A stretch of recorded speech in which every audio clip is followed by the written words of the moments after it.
Nagbabalik po tayo at makakasama po natin muli si Colonel Estrella para po sa ating interview tungkol sa mga naunang balita. Magandang hapon po, Colonel Estrella.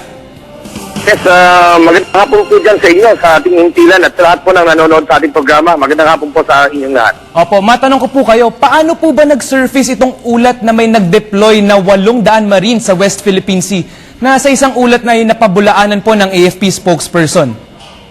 Yes, alam mo, yan nga yung ikinagulat natin, no? Nung lumabas po yung balitang yan, agad po nating nagpadala po agad tayo ng memo sa ating Public Affairs Office na yan po ay walang katotohanan at hindi po nagbanggit ang ating commander ng Western Command na si Lieutenant General Juan Susaban ng ganyan pong figures at lalong wala pong binanggit na ang tropa po nating mga Marines ay i-deploy po dito sa lugar po ng KIG.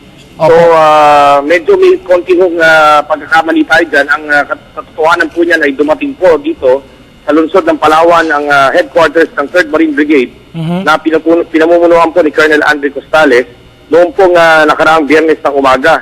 At ang kanila pong headquarters ay more or less to include the officers and men ay mga 80 katao lang po.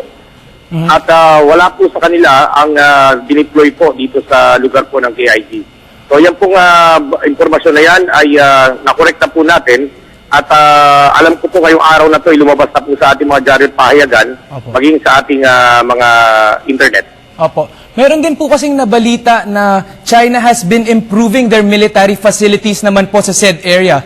May katotohanan din po ba itong sinasabi sa balita na nag-i-improve nga po ng military facilities? Wala po tayong informasyon na natatanggap tungkol sa bagay na yan. At alam naman po natin na ang ating pong mga political leaders at particular po yung ating ibang ahensya ng pamahalaan ay nakikipag-ugnayan po sa kanilang mga embahada patungkol po sa mga ganyang usapin.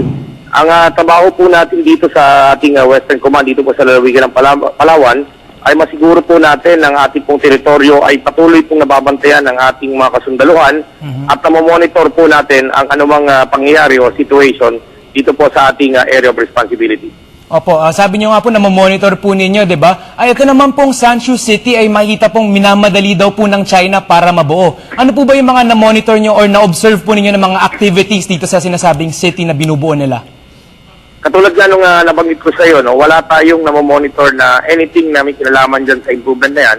Of course, nung mga nakaraan po natin na iulat ay normal po yung sea traffic dito po sa lugar. Kapag po masama naman pa ang panahon, ay napapansin din po natin na karamihan po sa mga fisherman ay nagtatago po para ho doon sa mga malalaking alon. At normal po ang navigation dito po sa lugar.